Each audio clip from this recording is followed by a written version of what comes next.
Hello Kolkata live with Sandeep Basu. Sandeep babu, একটি বিশেষ উদ্দেশ্যে আজকে আপনার কাছে আমরা এসেছি। আয়ুষ্মান ইনিশিয়েটিভ ফর চাইল্ড রাইটসের যে ওয়াকাথন হলো তার কজ ছিল ফাদার অ্যান্ড চাইল্ড রিলেশন। তো প্রথমে বলুন কেমন লাগলো আজকে ওয়াকাথনে পার্টিসিপেট করে? আমি পার্টিসিপেট করেছি এবং গত বছরও করেছিলাম। এটা খুবই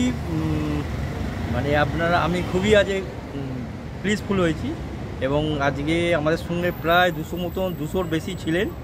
তারা খুব সহযোগিতা করেছেন। আয়ুষ্মানের স্যার ছিলেন বা অন্যান্য সব ছিলেন। এখানে যে ধরনের আমরা সমস্ত জিনিস দেখেছি, যে বাবার আজকে একটা যে দিবস পালন করা হচ্ছে সেইটা খুব একটা হয় না। অন্য দিক থেকে বাবারা প্রবঞ্চিত হয়ে আছে আজকের সমাজে, সেইটা আয়ুষ্মান দিক থেকে করার জন্য আমিও নিজেও বাবা হয়ে গর্বিত। কিন্তু এটা খুবই ভালো রইল সকলের সহযোগিতার জন্য। এবং আমি যেহেতু বাবা, আমার নিজের সন্তানের কাছ থেকে আমি প্রতারিত। আমি এবারে সেই কোয়েশ্চেনটা আসছি। আপনার সাথে কথা যখন বলছিলাম, খুবই দুঃখের কথা, একটু যদি সেটা সম্বন্ধে আপনি বিশদে বলেন এবং কোথায় কেস চলছে বা সেগুলো যদি প্লিজ আমাদের ডিটেলসে বলেন। দেখুন, আমি খুব দুঃখের সহিত বলছি, আমার ছেলে হয়েছে 2019 সালে। তারপর থেকে 2019 সালের শেষাশেষি আমার ওয়াইফ আমার নামে কতগুলো কেস করেন এবং আমি ছেলেকে দেখতে পাই না। আমার নামে যে সমস্ত কোর্টে কেস চলছে সেগুলো আমি কিন্তু সমস্ত জিনিস করছি। আমার সাথে মিথ্যা অ্যালিগেশন দিয়ে যে সমস্ত কেস করা হয়েছে আমি সেগুলো লড়ছি এবং সমস্ত এনজিও বা অন্যান্য দিক থেকে কোর্টের যে সমস্ত যেগুলো হচ্ছে সেগুলো পার্টিসিপেট করছি। আমি চাইছি আমার ওয়াইফ সঙ্গে থাকতে। ওনারা নানা কেস দিয়ে আমাকে ডিভোর্সের চেষ্টা করছেন, আমি সেটা করছি না। আর ছেলেকেও চাইছি না। ছেলে এসে বয়স 5 বছর, কিন্তু খুচরো জজ কোর্টে আমার অর্ডার হয়েছে 2022 সালে জুন মাসে, প্রত্যেক মাসের ফার্স্ট সপ্তাহ থার্ড সপ্তাহ 2 ঘন্টা করে। কিন্তু আমার ওয়াইফ মাঝে মাঝে নিয়ে যাচ্ছে। আর এখন প্রায় 6 মাস হলো আমার ছেলেকে দেখতে পাই না। আমি বেশিরভাগ চন্দননগরেই থাকি। আমার শ্বশুরবাড়ি চন্দননগর, আমার বাড়ি ভদ্রেশ্বর। আমি চন্দননগরে বেশিরভাগ থাকি যাতে ছেলেকে দেখতে পাই।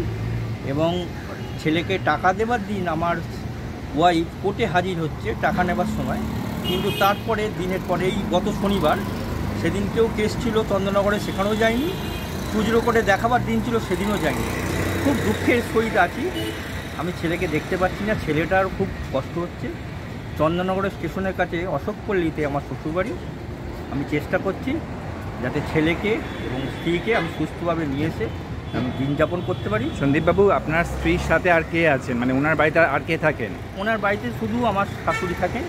শ্বশুরমশাই মারা গেলেন, তারপরেই এই সমস্ত কেস কাছারি। শ্বশুরমশাই কবে মারা গিয়েছেন? শ্বশুরমশাই মারা গেছেন 28/11/2018। 2018-তে 2018 সালে মারা গেছে। 19 সালে আমার ছেলে হয়েছে 7ই জানুয়ারি। তারপর তখন নর্মালি ছিল, মানে প্রথমে 1-1.5 বছর নর্মাল ছিল? হ্যাঁ, 1 বছর মোটামুটি ছিল। তখনই আমরা বুঝতে পারছিলাম, কেননা আমার শ্বশুরমশাই বিএসএনএলে কাজ করতো। কেননা আমরা বাইরে থেকে শুনছিলাম নাকি ডিভোর্স হয়ে গেলে তাহলে পেনশনটা নাকি আমার মেয়ে পাবে। সেইটা বকলমে, যেহেতু আমি ডিভোর্স দেবো না, আমার নামে মিথ্যা অ্যালিগেশন দিয়ে কেস করা হয়। আমি সেগুলো লড়ছি। সেগুলো কোর্টে সব কটা কেস চলছে। আমি যদি অপরাধী হয়ে থাকি তাহলে আমি শাস্তি পাবো।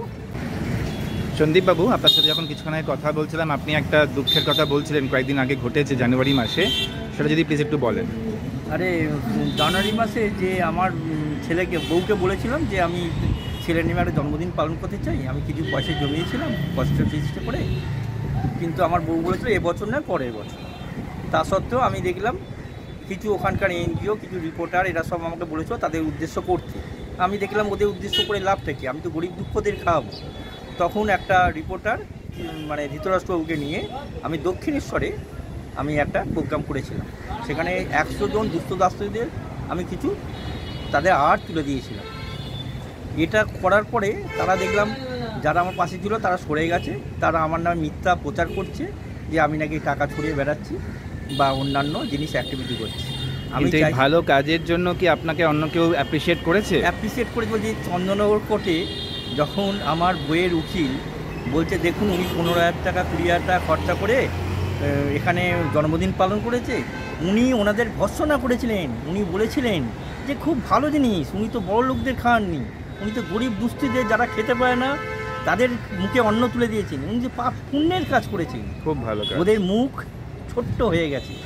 তারপর থেকে আমি এখনও চেষ্টা করছি যে আমার বউ, আমার স্ত্রী, আমার ছেলে এবং শাশুড়ি, যেহেতু আমার শ্বশুর মারা গেছে, শাশুড়ি বউ আছে, আমি ওনাদের ছেড়ে যাচ্ছি না, ওনাদের ডিভোর্সের দিকে কোনো দিকে চাইছি না। এই আমার যেটুকু আর্থিক সাহায্য সেটা করছি। আমি চাইছি যদি আমার ছেলে বউ ফিরে আসে, আমি সব দিক থেকে সমর্থন করব, আমি নিজে আবার কাজে ফিরে আসবো। সন্দীপবাবু, আপনার প্রতি শুভেচ্ছা রইল, আশা করি আপনার সমস্যা মিটে যাবে। শেষ প্রশ্ন, শেষ কবে আপনার ছেলের সাথে ভালোভাবে দেখা হয়েছে? দূর থেকে নয়, ভালোভাবে কবে দেখা হয়েছে আপনার সাথে আপনার ছেলে? দেখা হয়েছে কোর্টের প্রত্যেক সপ্তাহে, কোর্টে দুদিন করে প্রত্যেক মাসে ফার্স্ট শনিবার আর থার্ড শনিবার 3টে থেকে 5টা 2 ঘন্টা করে দেখা কোর্ট অনুমতি দিয়েছিল। সেই অনুযায়ী কোর্টে কিন্তু 6 মাস আমার বউ নিয়ে যাননি, কিন্তু যেটুকু খোরপোশের টাকা চন্দননগর কোর্টে যখন অর্ডার হচ্ছে সেই সময় আমার বউ যাচ্ছে টাকাটা নিয়ে আসছে, কিন্তু ছেলেকে আমি দেখতে পাইনি। আমি গিয়ে চন্দননগরের দিকেই থাকি, ঘুরে ঘুরে বেড়ে যদি ছেলেকে দেখতে পাই, কিন্তু দুঃখের বিষয় আমি ছেলেকে, মানে আপনি বলছেন উনি কোর্টের মানে রায় অমান্য করছেন? রাইট অনমন্য করছি। আমি সেটা জজ সাহেবকে বলেছি, যেহেতু কোর্টের ডেট 3-4 মাস পরে আমি চেষ্টা করছি, আর কি করব। শুভেচ্ছা রইল, আপনার এই সমস্যা যেন মিটে যায়। আপনি আশীর্বাদ করুন, সকলে যারা দেখবেন সকলে আশীর্বাদ করুন, একজন যদি যে অন্যায় করেছে সে যেন শাস্তি পায়। একদমই। আমি যদি অন্যায় করে থাকি আমি যেন শাস্তি পাই, এবং আমি আপনাদের কাছে চাইছি আপনারা প্রে করুন, আমি বাবা হয়ে যেন আজকে ফাদার ডেতে আমি ছেলেকে ফেরত পাই। আর আপনার এই ফাইটে Ayushman initiative for child rights সবসময় আছে সঙ্গে? সবসময় আমার কাছে সঙ্গে আছেন। আজকে যে প্রোগ্রামে এসেছি, আমি বুঝতে পারছেন কোথা থেকে এসেছি। আজকে আমি এখানে এসেছি 6:30 মানে 7:30টার সময় চলে এসেছি। বুঝতেই পারছেন আজকে ট্রেনের গন্ডগোল, আমি চন্দননগর থেকে এসেছি। এখানে অরিজিৎ বাবু আছেন, উনিও সঙ্গে অপারেশন হয়েছিলেন, উনি ভাবে, এবং পাশাপাশি যারা সব আছেন সকলে কীভাবে আমাকে সহযোগিতা করেছেন আমি বুঝতে পারবো না। তারা আমাকে বাঁচিয়ে রেখেছেন একমাত্র এনারা সান্ত্বনা নেই, এনাদের দিক থেকে কোনো পয়সার কোনো কিছু আমার সঙ্গে সহযোগিতা নেই, খালি এনারা সবসময় পাশে আছে। যেহেতু আমি দুস্থ বলে, বাবা বলে আমাকে বলেছে যে তুমি কোনো দিকে সুসাইড বা এইসব সম্বন্ধে যাবে না, আমরা তোমাকে যতভাবে চেষ্টা করছি, তুমি সবাই আমরা প্রে করছি ছেলে বউ সবাই যেন সুস্থ থাকে।